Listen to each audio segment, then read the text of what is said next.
नमस्कार दोस्तों, स्वागत है आपका स्टडी फॉर सिविल सर्विसेज में। वीडियो को पूरा देखिए। कोई भी आपका फीडबैक है, कोई सजेशन है, तुरंत वीडियो में कमेंट करके जरूर बताइए। अच्छा लगे तो वीडियो लाइक जरूर कर लीजिए और ऐसे वीडियो लगातार फ्री में पाने के लिए चैनल को तुरंत सब्सक्राइब कर लीजिए और बेल आइकन को जरूर टैप कर लीजिए ताकि आगे भी सारे वीडियो आपको मिलते रहे। यूट्यूब में फॉलो करते हैं तो प्लीज ये वाला फ्री टेलीग्राम चैनल जरूर ज्वाइन कर लीजिएगा। सारे नोटिफिकेशन, सारे अपडेट यहीं पे आते हैं, ध्यान रखिएगा। स्टडी फॉर सिविल सर्विसेज का कोई भी पेड ग्रुप अगर आपको ज्वाइन करना है तो सिर्फ 856480530969608523864455 यही नंबर है हमारे, सिर्फ जहां पे कॉल या व्हाट्सएप कर सकते हैं। इंस्टाग्राम पे हमारा पेज जरूर फॉलो कर लीजिएगा, स्टडी फॉर सिविल .सर्विसेज है। ट्विटर पे हमको जरूर फॉलो कर लीजिएगा, @study for civils है। सारे क्वेश्चन अटेम्प्ट करिए और स्कोर अपना तुरंत कमेंट करके बताइए। दोस्तों नमस्कार, स्टडी फॉर सिविल सर्विसेज में आप सभी का स्वागत है। यहाँ पे हम MPPSC प्रीलिम्स एग्जामिनेशन जो बहुत ही जल्द होने वाला है उसके लिए अपनी पेड क्विज को वीडियो फॉर्मेट में देख रहे हैं। कंटिन्यू करेंगे उसको, यहाँ पे अगला वीडियो देखेंगे, ठीक है। अभी भी अगर आप चाहें तो हमारे पेड ग्रुप से जुड़ सकते हैं, बहुत ही to the point study material के लिए, ठीक है। एडमिशन के लिए डिस्क्रिप्शन बॉक्स में दिए गए कॉन्टैक्ट डिटेल पे कॉन्टैक्ट करिएगा। इस वीडियो में दिया गया है, डिस्क्रिप्शन बॉक्स खोल करके देखिएगा, ठीक है। एडमिशन आप ले सकते हैं और बहुत ही जो है क्रिस्प मटेरियल आपको मिलेगा जिससे आप तैयारी कर सकते हैं, ठीक है। अभी भी तो स्टार्ट करेंगे आज के फर्स्ट क्वेश्चन के साथ। पूछा गया है यूकी भांबरी और साकेत माइनेनी, ये भारत की तरफ से जो है दो प्लेयर्स हैं। तो इन्होंने रिसेंटली जो है बैंकॉक ओपन चैलेंजर खिताब 2023 जीता और ये जो है इनका संबंध किस खेल से है, ठीक। तो इसमें बी ऑप्शन को चुनेंगे। ये भारत की तरफ से टेनिस खेलते हैं, तो टेनिस का आयोजन ये हुआ जो कि बैंकॉक ओपन चैलेंजर खिताब है, ठीक है। इसमें इन्होंने जीता है, ध्यान रखेंगे।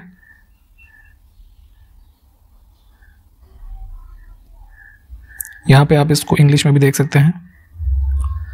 निम्नलिखित में से किस संगीत निर्देशक को मोजार्ट ऑफ मद्रास इस नाम से भी जाना जाता है, ठीक है। तो ये जो हमारे फेमस एक म्यूजिक कंपोजर हैं AR रहमान, इनको कहा जाता है।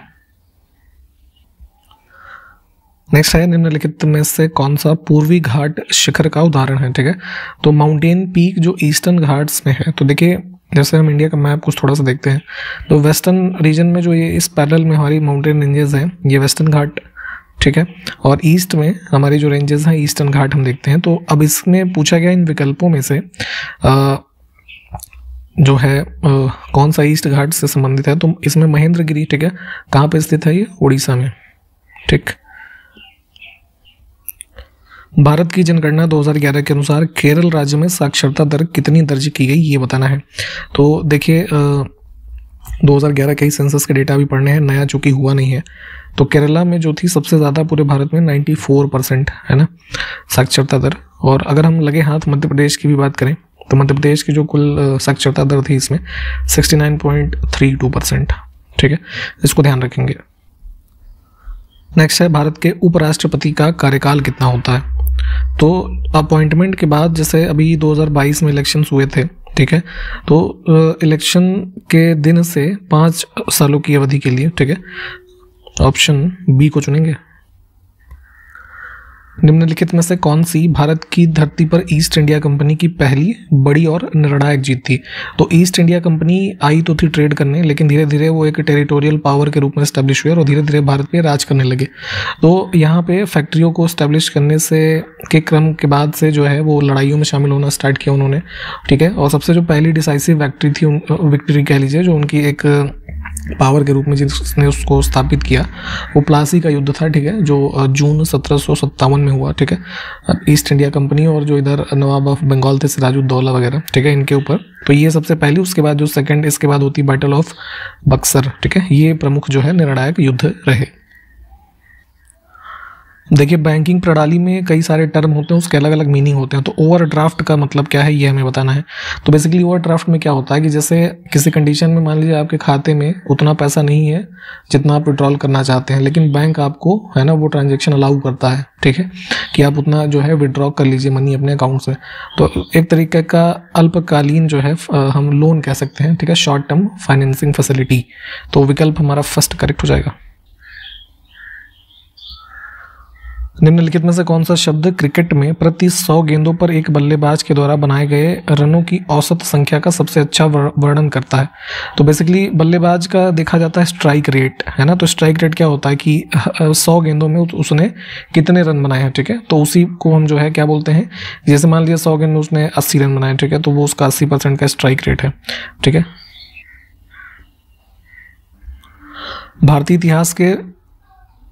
भारतीय संसद के सॉरी, फिर से पढ़ते हैं इसको एक बार, माफ़ कीजिएगा।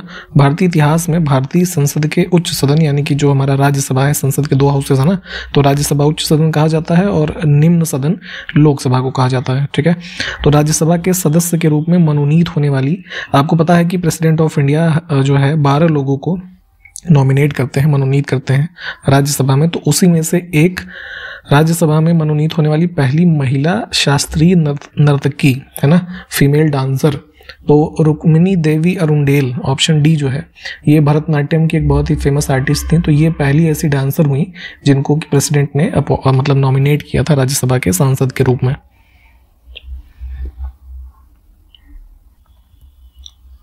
भारत के एक और प्रसिद्ध कलाकार संगीतकार जो हैं पंडित हरिप्रसाद चौरसिया, तो ये निम्नलिखित में से कौन सा संगीत वाद्य यंत्र बजाते थे? तो ये जो है फ्लूट, बांसुरी के प्लेयर थे, ऑप्शन डी। निम्नलिखित में से सरकारी बजट में पूंजीगत व्यय का उदाहरण कौन सा है? तो जैसे एनुअल रूप से बजट पेश होता है ना, तो उसमें कई सारे कंपोनेंट्स होते हैं, तो उसी में से एक होता है कैपिटल एक्सपेंडिचर। ठीक है, पूंजीगत व्यय। तो पूंजीगत व्यय यानी कि किसी भी प्रकार का जो इंफ्रास्ट्रक्चर टाइप का हम स्पेंड करते हैं किसी चीज़ को, जैसे परचेज कर रहे हैं, कोई मान लीजिए कंस्ट्रक्शन वगैरह जो कर रहे हैं नया, है ना, तो ये सब हमारा कैपिटल एक्सपेंडिचर में आएगा। तो यहाँ पे परचेज ऑफ मिलिट्री इक्विपमेंट, है ना, मान लीजिए आर्मी वगैरह के लिए हमने हथियार खरीदे, तो ये सब हमारा कैपिटल एक्सपेंडिचर के अंतर्गत आएगा। किस भारतीय राज्य या केंद्र शासित प्रदेश में FIH पुरुष हॉकी विश्व कप 2023 का आयोजन किया गया? तो जो है हॉकी ये हुई थी और आयोजन जनवरी में, ठीक है, इंडिया में ही, उड़ीसा में, ऑप्शन बी को चुनेंगे, राउरकेला में। इसमें जो है विनर रहे थे, अगर हम बात करें तो ये जर्मनी की टीम, ठीक है, और इन्होंने हराया था किसको? बेल्जियम को। ठीक, जन्माष्टमी जो कि एक हिंदू त्यौहार है और जो हमारा ये शक संवत वाला हिंदू कैलेंडर जिसको माना जाता है, तो 8वां महीना उसके हिसाब से, सॉरी उसके अष्टमी के दिन, और महीना ही कुल मिला के यहाँ बताना है, ठीक है, तो अष्टमी के दिन मनाते हैं जिसको जन्माष्टमी कहा जाता है। तो श्याम पक्ष होता है जैसे, तो भगवान कृष्ण के जन्म का जश्न उस दिन मनाया जाता है। तो ये महीना कुल मिला के बताना है, तो ये जन्माष्टमी होती भाद्रपद महीने में, ठीक है, ध्यान रखेंगे। 2022 तक की स्थिति के अनुसार आदि शंकराचार्य की 12 फीट की प्रतिमा, जिसका अनावरण भारत के प्रधानमंत्री नरेंद्र मोदी जी के द्वारा किया गया था, इसमें से कहाँ स्थित है? तो ये जो है इनकी शंकराचार्य जी की लगभग 12 फीट की प्रतिमा इनॉग्रेट की थी मोदी जी ने केदारनाथ में, ऑप्शन फर्स्ट। भारत में निम्नलिखित में से किस स्थान पर सबसे अधिक वर्षा होती है? ठीक है, तो ये जो है स्थान हमारा कौन सा है? मौसिन राम, ऑप्शन सी देखिए, ये वाला हमारा करेक्ट होगा। स्टेट भी अगर मान लीजिए कई बार पूछ लेते हैं, तो ये कहाँ पे स्थित है? तो ईस्ट खासी डिस्ट्रिक्ट है ना, मेघालय में, ठीक है। यहाँ पे लगभग देखेंगे तो जो एवरेज एनुअल रेनफॉल है ना, वो करीब 11,000 mm से जो है ज़्यादा की होती है। पैलियो वनस्पति विज्ञान के अंतर्गत इसमें से किसका अध्ययन किया जाता है? तो विज्ञान की कई सारी शाखाएं होती हैं जिसमें अलग अलग चीज़ों का अध्ययन किया जाता है। तो पैलियो बॉटनी एक हमारी जो कह लीजिए विधा है, उसमें बेसिकली जो over the period of year हमारे जो प्लांट रिमेन्स होते हैं, ठीक है, तो उसकी रिकवरी और आइडेंटिफिकेशन वगैरह का स्टडी इसमें करते हैं। बीरबल साहनी को जो है इसका फादर माना जाता है, ठीक है। हाँ, यहाँ पे देखिए कुछ इन्फॉर्मेशन लिखी है, पॉज करके एक बार पढ़ें इसे। अल्फा किरेटिन एक प्रोटीन है जो इसमें से किस में मौजूद होता है? तो ठीक है, तो अल्फा किरेटिन जो है ये बेसिकली हमारी इन ऑप्शंस में देखें तो स्किन में, है ना, जो हमारा ये एपिडर्मिस लेयर होता है इसमें पाया जाता है, ठीक है। प्रधानमंत्री रोजगार प्रोत्साहन योजना की शुरुआत इसमें से किस वर्ष में की गई थी, ये बताना है। तो जो है 2016 अगस्त में, ठीक है, ऑप्शन फर्स्ट। वर्ष पूछे जाते हैं सरकारी जितने भी स्कीम्स है, तो कम से कम आप लोग एक काम करिएगा, 2014 के बाद की जितनी स्कीम है इनके बारे में थोड़ा एक बार पढ़ लीजिए। देखिए अभी हाल ही में जो ICC मेंस वर्ल्ड कप है क्रिकेट का, वो कंक्लूड हुआ इंडिया में, ठीक है, जहाँ पे ऑस्ट्रेलिया जीती है इंडिया को हरा करके फाइनल में, ठीक। तो उससे पहले जो लास्ट ईयर हुआ था, लास्ट मतलब एडिशन हुआ था 2019 में, तो ये पूछा गया कि न्यूजीलैंड ने इसमें फाइनल किस देश के विरुद्ध खेला था? तो ये आयोजन हुआ था इंग्लैंड में, ठीक है, और इंग्लैंड की टीम ही थी फाइनल में जो कि उसमें विजयी रही थी। निम्नलिखित में से कौन सा ब्रिटिश भारत में महात्मा गांधी जी के नेतृत्व में पहला सत्याग्रह आंदोलन था? तो 1915 में साउथ अफ्रीका से इंडिया आने के बाद गांधी जी ने जो सबसे पहला सत्याग्रह कंक्लूड किया वो था चंपारण सत्याग्रह। ठीक है, ऑप्शन बी, बिहार के रीजन में। किस भारतीय संगीतकार को 2001 में भारत रत्न से सम्मानित किया गया? तो हमारे भारत का जो है सबसे हाईएस्ट सिविलियन ऑनर है भारत रत्न। ठीक है, इसकी हायरार्की एक बार जानते रहिए। भारत रत्न होता है सबसे हाईएस्ट, फिर पद्म विभूषण, फिर पद्म भूषण, फिर पद्म श्री। ठीक है, ये क्रोनोलॉजी भी कई बार पूछ लेते हैं कि कौन सा ऊपर नीचे है। तो इसमें मिला था जो है यहाँ पे ऑप्शन फर्स्ट को चुनेंगे, बिस्मिल्लाह खान। ठीक है, इनको मिला था। और ये बेसिकली कौन है? ये बहुत ही फेमस शहनाई प्लेयर हैं, भारत के रहे थे मतलब। और उसी वर्ष लता मंगेशकर जी को भी दिया गया था। ठीक है, और भारत रत्न जो है सबसे पहले अगर पूछ लेते हैं कई बार कि किसको मिला था, तो 1954 में जो है इसकी शुरुआत हुई इस अवार्ड को देने की। सबसे पहले सी राजगोपालाचारी, सर्वपल्ली राधाकृष्णन जी और सीवी रमन, इन 3 लोगों को जो है मिला था 1954 में। निम्नलिखित में से कौन सा राज्य 2023 में जो जनजातीय खेल महोत्सव आयोजित हुए उसमें पुरुष और महिला दोनों श्रेणियों में समग्र रूप से चैंपियन बना? तो जो है उड़ीसा वैसे इसमें आंसर हो जाएगा हमारा। इसमें ये ध्यान रखिएगा कि इसका जो आयोजन हुआ था ये उड़ीसा में ही हुआ था। ठीक है, तो ये चीज़ पूछ सकते हैं। ठीक, उड़ीसा सही है। तीजन बाई भारत के एक प्रमुख कलाकार हैं। इनको पद्म विभूषण जो लास्ट टाइम मिला 2019 में। ठीक है, तो पूछा गया है कि किस राज्य की हैं ये, और एक प्रसिद्ध भारतीय लोक गायिका और कलाकार हैं। तो ये जो है ये पांडवनी जो हमारा कला है इसकी गायिका हैं पॉपुलर, और ये संबंधित है छत्तीसगढ़ राज्य से।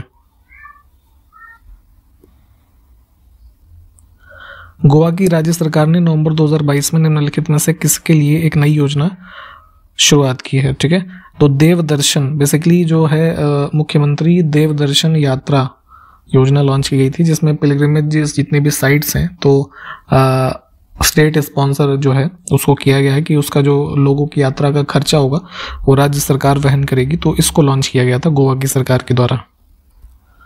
निम्नलिखित में से कौन सी भारतीय राजनीतिक दलीय प्रणाली की विशेषता नहीं है? तो इंडिया में जो पॉलिटिकल पार्टीज की कह लीजिए जो फीचर्स हैं उसमें से क्या नहीं है कि इंडिया में एक पार्टी सिस्टम नहीं है। ठीक है, यहाँ पे मल्टी पार्टी सिस्टम है, बहुत सारी राजनीतिक दल हैं जो चुनाव लड़ते हैं। ठीक है, और अभी वर्तमान में देखिए तो सबसे स्थिति यही स्पष्ट है कि विपक्ष जो है बहुत ही कमज़ोर है। ठीक है, इफेक्टिव नहीं है, और गुटबाजी दल बदल ये सब चीज़ें तो लगी रहती हैं। तो ये सब फीचर्स हैं, पहला जो नहीं है। निम्नलिखित में से क्या सूक्ष्म वित्त संस्थाओं की एक विशेषता है? तो जैसे बड़े बैंक हमारे जो है बड़े टाइप के फाइनेंशियल ट्रांजैक्शंस और इन सब चीज़ों से संबंधित होते हैं, लेकिन जो अंडर प्रिविलेज्ड लोग हैं, ठीक है, खास करके उनको टारगेट करते हुए जो हमारे छोटे छोटे माइक्रो फाइनेंस इंस्टीट्यूशंस हैं, ठीक है, तो ये उस दिशा में कार्य करते हैं। तो ये पहला ही हमारा जो है ये करेक्ट हो जाएगा। निम्नलिखित में से कौन सा बंदरगाह उड़ीसा राज्य में स्थित है? ठीक है, तो उड़ीसा में है पारादीप पोर्ट। ठीक है, कांडला कहाँ पे है? गुजरात में। तूतीकोरिन तमिलनाडु, हल्दिया जो है वेस्ट बंगाल। ठीक है, अगला है पर्यूषण पर्व निम्नलिखित में से किस समुदाय का त्यौहार है? तो जैसे हिंदू मुस्लिम्स फेस्टिवल काफ़ी पॉपुलर होते हैं, लेकिन जो अन्य धर्म को मानने वाले लोग हैं उनके त्योहारों के बारे में भी अक्सर पूछ लेते हैं। तो पर्यूषण पर्व मनाते हैं जो है जैन धर्म के लोग, श्वेतांबर और दिगंबर जो दोनों इनके समुदाय हैं, दोनों लोग ही मनाते हैं। Option C. Ruturaj Gaikwad list A cricket में एक ओवर में कितने छक्के लगाने वाले पहले बल्लेबाज बने? तो चूंकि एक ओवर में होती गेंदें 6 हैं क्रिकेट के गेम में, लेकिन जो है 7 छक्के लगाने वाले पहले बल्लेबाज बने। ठीक है, नो बॉल भी इंक्लूड करते हुए, तो उस वजह से चर्चाओं में रहे थे, ये ध्यान रखेंगे। भारतीय क्रिकेटर हैं ये। मोहिनी अट्टम एक शास्त्रीय नृत्य शैली है जो इसमें से किस राज्य से संबंधित है? तो भारत में जो है क्लासिकल डांसेस जो रिकॉग्नाइज्ड हैं और संबंधित राज्यों से जो संबंध है उसकी लिस्टिंग आपको पढ़नी चाहिए। जो प्रमुख हैं हम आपको यहाँ पे बता देते हैं, जैसे मोहिनी अट्टम और ये कथकली, ये दोनों संबंधित हैं केरला से, तो इसका उत्तर क्या हो जाएगा? केरला। ठीक है, इसके अलावा जैसे अन्य राज्यों की बात करें तो उड़ीसा से हमारा यहाँ पे संबंधित है ओडिसी डांस। ठीक है, तमिलनाडु से क्या संबंधित है हमारा जो है भरतनाट्यम, ठीक है, मणिपुर से मणिपुरी। इसके अलावा जैसे असम से संबंधित है सत्रिया डांस, ये अक्सर पूछ लेते हैं, ठीक है। और आंध्र प्रदेश से संबंधित है कुचिपुड़ी, ये पूछा जाता है। कथक जो उत्तर नॉर्थ इंडिया में काफ़ी पॉपुलर है, ये पूछा जाता है, मुख्य रूप से उत्तर प्रदेश से संबंधित है, ठीक है। तो इनके नाम जरा ध्यान रखिएगा सबके। नेक्स्ट है मोहो असंबद्धता, इंग्लिश में मोहो रोविकिक, है ना, इस तरीके से कुछ पढ़ सकते हैं हम। तो एक प्रकार की डिसकंटिन्यूटी होती है, एक प्रकार का क्षेत्र हम समझ सकते हैं, ठीक है। क्योंकि हमारी जो पृथ्वी है उसके जो हम लेयर्स की बात करें, ठीक है, मतलब सेंटर से लेकर के ऊपर तक, तो सबसे ऊपर लेयर क्रस्ट है, फिर बीच में मेंटल और फिर कोर, ठीक है। तो इनको जो सेपरेट करते हैं एरियाज, उनको हम ज्योग्राफी में कुछ अलग अलग चीज़ों के नाम से जानते हैं। थोड़ा स्ट्रक्चर के बारे में, ये अर्थ के अंदर के बारे में पढ़िएगा। तो अपर क्रस्ट, ठीक है, और मेंटल, इसके बीच में एक प्रकार की डिसकंटिन्यूटी का एरिया होता है जिसको मोहो असंबद्धता कहा जा रहा है, ठीक है। तो यहाँ पे हमारा सी ऑप्शन करेक्ट हो जाएगा। भारत में निम्नलिखित में से किस प्रकार के वनों में ऊंट पाए जाते हैं, ठीक है। तो डेजर्ट एरियाज में खास करके, तो डेजर्टेड एरियाज में हमारे पास थॉर्नी फॉरेस्ट और बुशेस ये सब होते हैं, तो ऊंट इन्हीं सब एरियाज में पाए जाते हैं। डेसिडुअस टाइप का कह लीजिए, कुछ क्षेत्र में भी कई बार पाए जाते हैं। निम्नलिखित ब्रिटिश गवर्नर जनरलों में से किसके अधीन ईस्ट इंडिया कंपनी द्वारा ब्रिटिश भारत में सर्वोच्चता, जिसको कि पैरामाउंसी कह सकते हैं, तो इसकी एक नई नीति की शुरुआत की गई। तो लॉर्ड हेस्टिंग्स जो है ये गवर्नर जनरल था 1813 से 23 के मध्य, ठीक है। तो इसने ही एक पॉलिसी ऑफ पैरामाउंसी स्टार्ट की, जिसमें ये इसने बताया कि उस समय के जितने भी इंडियन स्टेट्स थे उनसे ज़्यादा अथॉरिटी और पावर जो है वो किसकी थी, ईस्ट इंडिया कंपनी की, ठीक है। तो नाम ध्यान रखिएगा किसने स्टार्ट किया था, हेस्टिंग्स, लॉर्ड हेस्टिंग्स।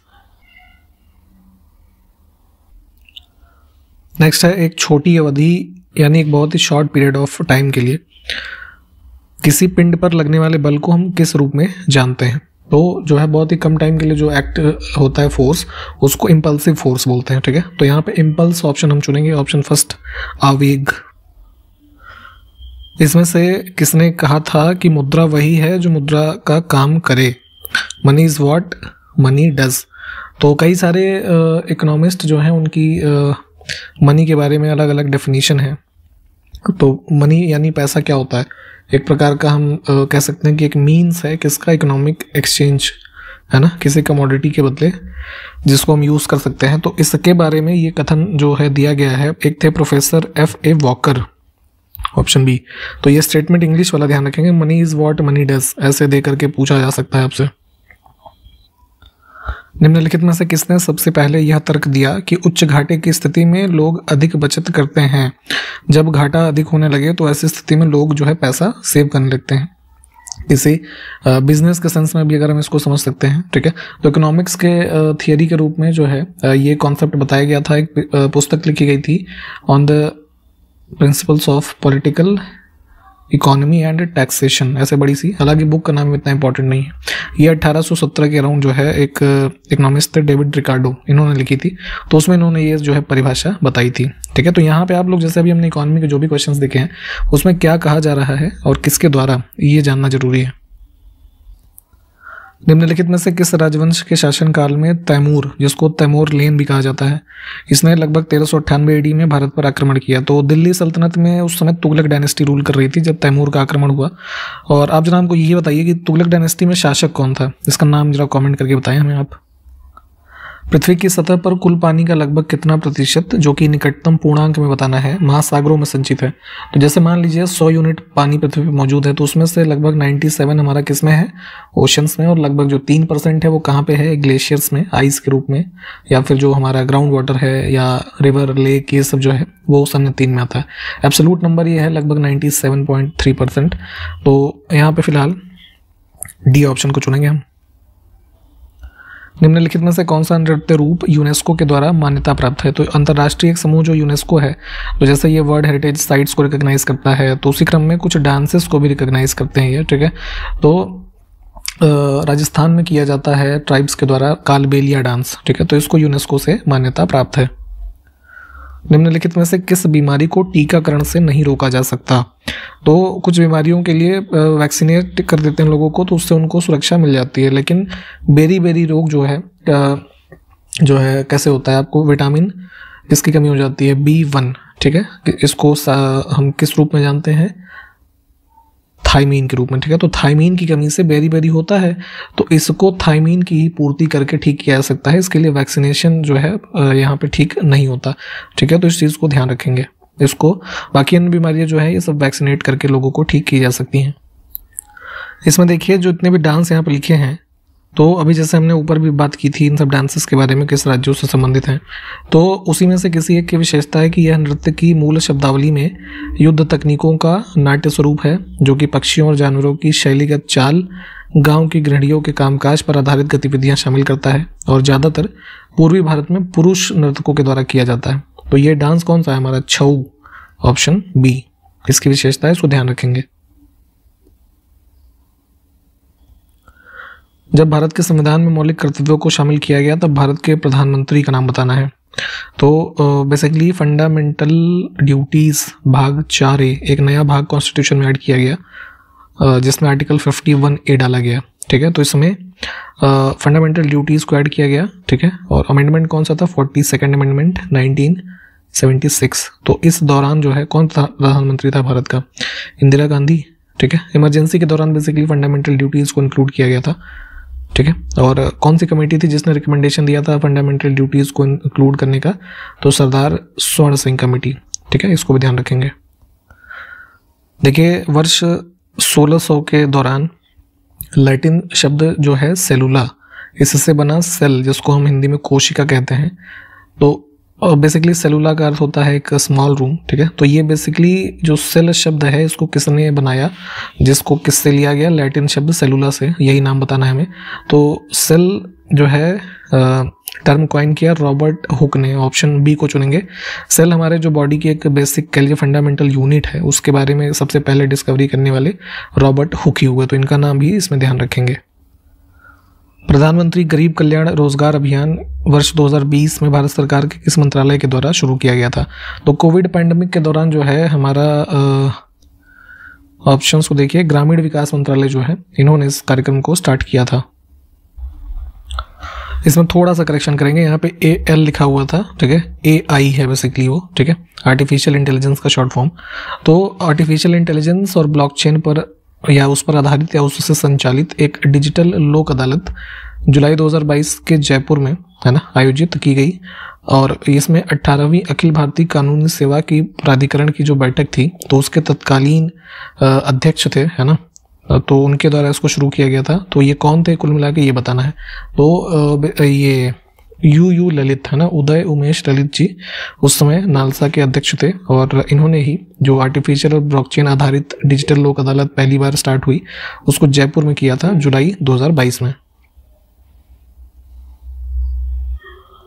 निम्नलिखित में से कौन सा पर्यावरणीय उत्सव घरों, व्यावसायिक प्रतिष्ठानों और अन्य विभिन्न स्थलों आदि की जो सभी लाइट्स हैं उसको 1 घंटे तक बंद करके मनाया जाता है?